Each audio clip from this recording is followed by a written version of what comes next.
Tired of watching your hard-earned money just vanish into endless debt payments while economy makes it even harder? What if I told you that there is a 5-step method designed specifically for our reality right now that can not only stop the bleeding but actually help you to break free, even if you feel completely trapped? Stay with me, because in few minutes I'm going to tell you the ways you can actually turn the tide, save thousands in interest, and finally start building real financial grounds starting today.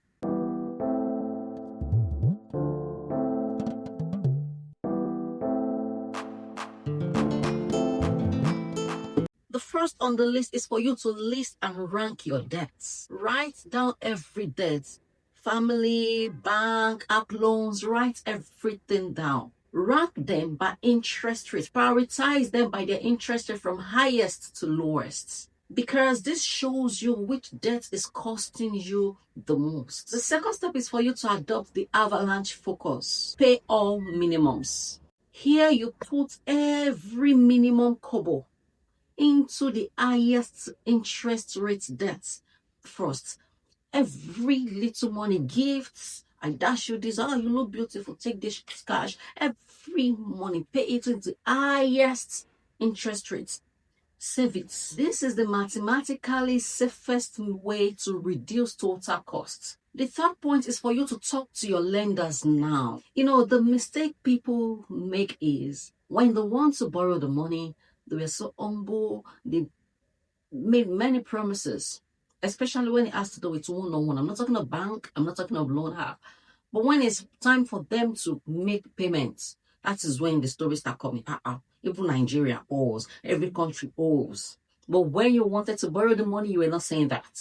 Here, before you miss any payments, contact your lenders. Let them know that, I'm sorry, I won't be able to meet up. Let them know the situation you are at that moment. And don't, because there is a way you can contact your lenders, you start making every excuses for you to delay the payment. No.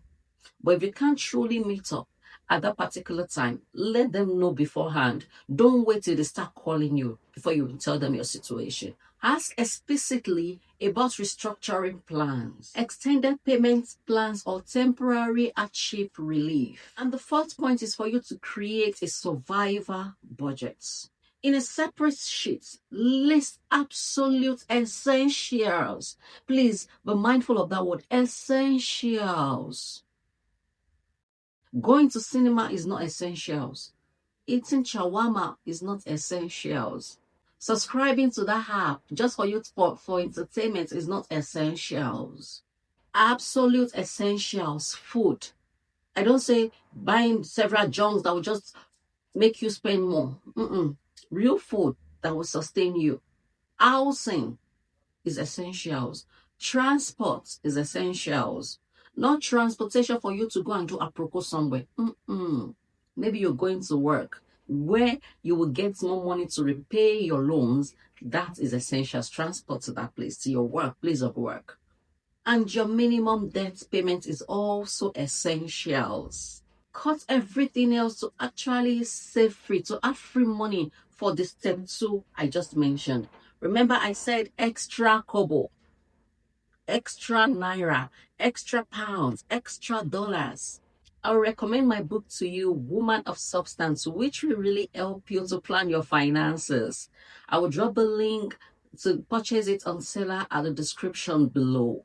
It's just 2,000 naira to make a purchase. And also, don't forget to subscribe. Use this moment to subscribe, like as you're watching, comment, and don't forget to share this with people that need to hear this. You can send it to people owing you, or people you're owing, or friends and family, to help them also pay their loans. And the last point here is for you to use a savings circle for a lump sums. Once the high interest rate is paid, redirect the next payment to the next debt on your list. For future goals, use Ajo or Isusu Cooperative, which is also known as thrift contributions. These will help you to save lump sum and avoid new debts. This method focuses on stopping financial bleeding, high interest first, keeping you with good standing with lenders. Because if you borrow money from someone and there was clash between you, you couldn't repay it, definitely the person wouldn't want to loan you again.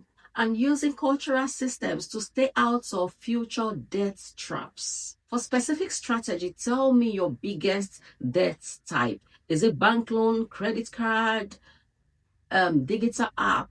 Drop it in the comment section. And until next video, remember to stay dignified.